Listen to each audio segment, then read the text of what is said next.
뭐야. 이번 신곡 제목이 셀러브리티? 약간 셀럽이 된 아이유의 고단함과 외로움, 셀럽의 고충, 뭐 그런 내용이겠구만. 오케이, 알겠어. 근데 진짜 예쁘다. 6시 곡 나왔어. 들어봐야지. 뭐야? 가사 뭐야? 헐, 가사 뭐야? 하이, 안녕. 뮤비 해석해주는 도끼 김희루입니다. 오늘 해석할 뮤비는 바로 아이유 셀러브리티. 뮤비를 아직 안 보신 사모님께서는 해석에 대한 이해가 어려우실 수 있습니다. 위에 카드를 눌러 뮤비를 꼭 보고 귀호강, 눈호강하고 오시길 바랍니다. 그럼 유해나 사기가 해석하는 셀러브리티 뮤비 지금 바로 시작할까요? 고고!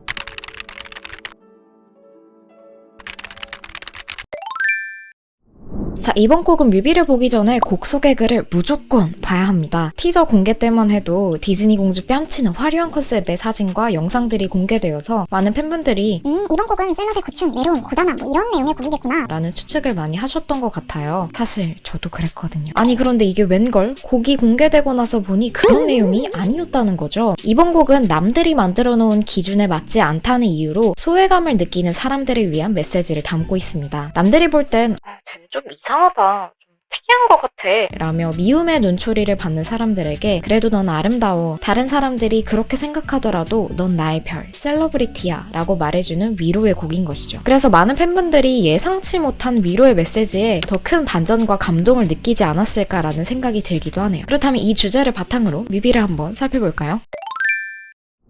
검정 배경에 삐뚤빼뚤한 글씨로 셀러브리티라는 문구와 별표가 쳐집니다. 실제로 이 문구는 아이유 선생님이 왼손으로 직접 쓴 글씨라고 해요. 가사에서도 잊지마 넌 흐린 어둠 사이 왼손으로 그린 별 하나 라는 구절이 있죠. 여기에서의 왼손은 말 그대로 이 왼손을 의미한다기보다는 오른손잡이보다 적은 왼손잡이처럼 다수와는 다른 소수를 의미한다고 생각해봐도 좋을 것 같습니다. 실제로 패닉의 곡 중에 왼손잡이라는 곡이 있기도 하죠.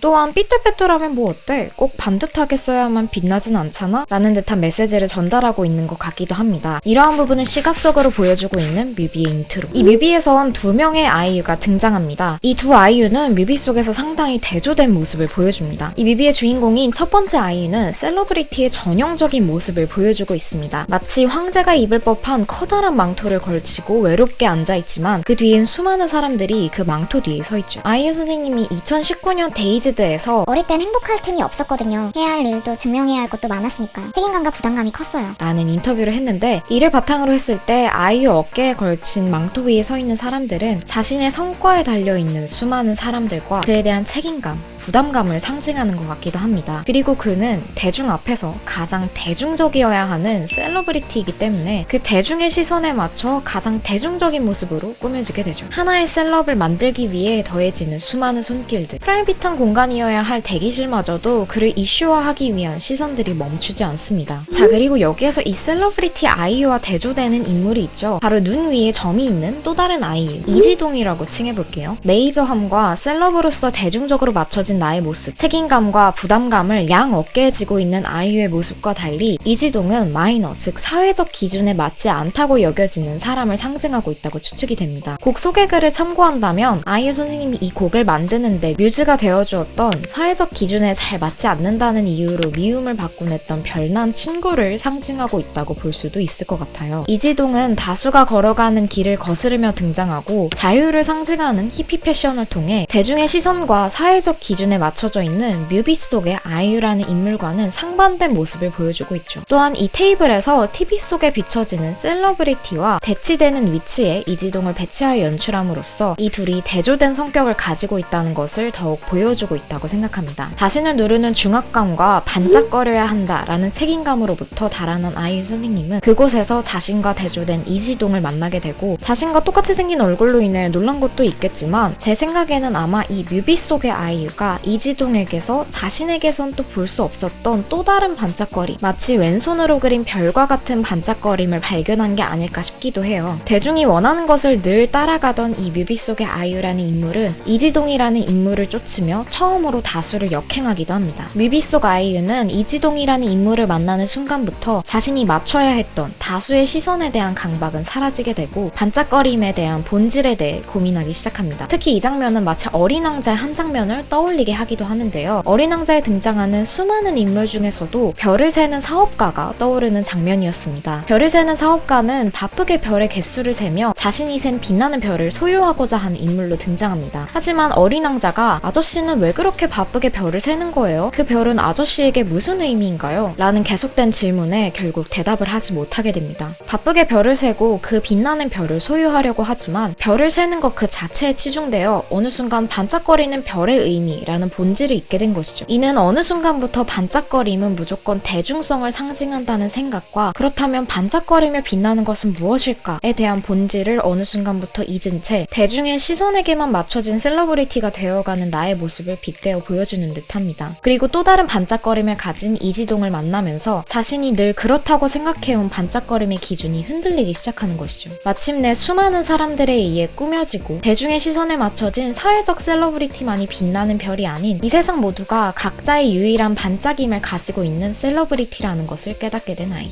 흐린 어둠 사이로 왼손으로 그린 별처럼 반짝거리는 사람들이 아이유를 감쌉니다. 그리고 여기에서부터 중요합니다. 이 곡의 설명글을 읽어보면 시선을 끄는 차림과 조금 독특한 취향, 다양한 재능, 낯가림에서 비롯된 방어 기질, 매사의 호우가 분명한 성격 등으로 인해 종종 별난 사람 취급을 받아온 친구가 있다. 그 친구의 그런 특징들 때문에 나는 더욱 그 애를 사랑하는데 본인은 같은 이유로 그동안 미움의 눈초리를 더 많이 받으며 살아왔다고 했다. 이 곡의 가사는 나의 별난 친구에게 해주고 싶은 말들을 적으며 시작했다 라고 적혀 있습니다.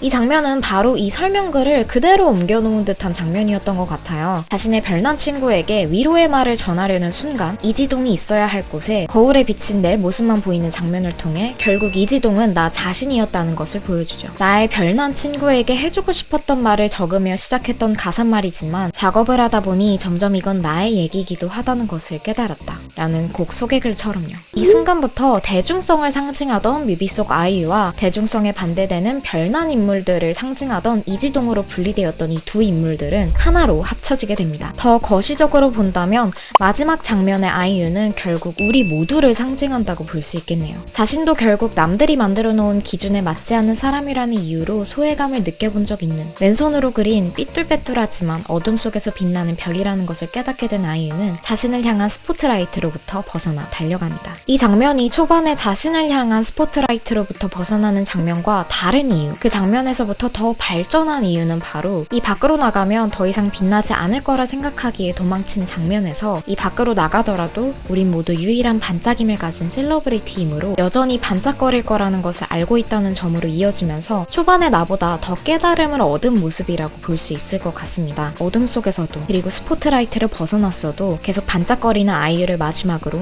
뮤비는 끝나게 됩니다.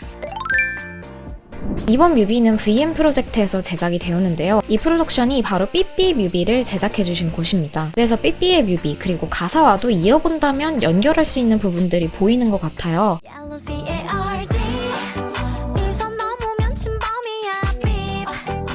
삐삐는 그동안 아이유 선생님이 냈던 다른 곡들과는 조금 결이 다르게 헤이터라든지 관계에 있어 무례하게 선을 넘는 사람들에게 꽤 직설적으로 경고하는 메시지를 담고 있는 곡이죠. 곡 소개글 또한 모두들 안녕, 내 걱정은 하지 마세요. 난 언제나 잘해나갈 테니까 라고 적혀있는데 이는 마치 셀러브리티 뮤비 속 이지동이 하는 말처럼 들리기도 합니다. 실제로 삐삐 뮤비 속에서도 눈 위에 점이 있는 아이유가 등장하기도 하고 자신을 공격하는 다트, 즉 사람들에게 미움을 받는 나의 모습과 노란색 우산을 통해 다수와 구분되는 나의 모습들을 보여주고 있죠. 가사 속에서도 쟤는 대체 왜 저런 옷을 좋아한다? 기분을 알 수 없는 저 표정은 뭐람? 이라는 부분을 셀러브리티의 걸음걸이, 옷차림, 이어폰 넘어 플레이리스트, 음악까지 다 마이너와 이어서 생각해봐도 재밌을 것 같습니다.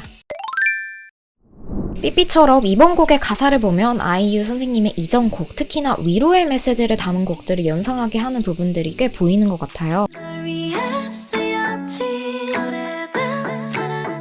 라는 부분에선 러브포엠의 숨죽여 쓴 사랑시라는 구절이 떠오르기도 하고 원틈으로 피울 꽃 하나에서는 김연아 선수와 함께 불렀던 얼음꽃이 생각나기도 하네요. 특히 이 곡을 들으면서 왠지 모르게 싫은 날이 떠오르기도 하더라고요. 아이유의 자작곡이었던 싫은 날의 가사 중 한겨울보다 차가운 내 방, 손끝까지 시린 공기, 봄이 오지 않으면 그게 차라리 나을까, 내 방 고드름도 녹을까? 햇볕 드는 좋은 날 오면은 이라고 말하는 과거의 나에게 잊지마 이 오랜 겨울 사이 언틈으로 피울 꽃 하나. 보이니 하루 뒤 봄이 얼마나 아름다운지 말이야. 라는 메시지를 던지는 것처럼 보이기도 해서 이 곡들을 함께 듣고 셀러브리티를 들어보시는 것도 곡을 재미있게 즐기실 수 있는 방법이 될 거라 생각합니다. 또한 쿠키 원탑답게 이번 곡은 삐삐처럼 유독 라임이 선명하게 드러나는데요. 조금만 짚어보자면 모서리, 커버링, 옷차림, 플레이리스트, 모르지, 고개 위, 조명이 등등 이런 라임들을 잘 살펴보면서 노래를 들으시는 것도 추천드립니다. 사회적 기준에 맞지 않아 별난 사람이라는 낙인이 찍혀버린 소수를 위한 노래 셀러브리티. 하지만 이 곡이 이토록 많은 사람들에게 감동과 위로 그리고 벅차오름을 안겨주는 것은 앨범의 소개글처럼 누구나 살면서 한 번쯤은 심지어 그 누구도 인정하는 셀러브리티인 아이유마저도 남들이 만들어 놓은 기준에 맞지 않는 사람이라는 이유로 소외감을 느껴본 적이 있기 때문이라고 생각합니다. 그러한 점에서 아이유 선생님의 셀러브리티가 더 의미 있는 이유는 오히려 셀럽에 대한 선망으로 인해 자기 비하와 자괴감에 빠질 수 있는 사회적 분위기에서 그 선망의 대상이 먼저 다가와 셀러브리티의 의미를 새롭게 정의했기 때문이 아닐까 싶습니다. 투박하고도 유일하게 태어난 이들에게 당신은 별난 사람이 아니라 별을 닮은 사람, 우리 모두가 셀러브리티라고 말이죠. 재밌게 보셨다면 좋아요 그리고 구독과 함께 우리 다음에 또 만날까요? 그럼 오늘은 여기까지. 저 갈게요. 안녕.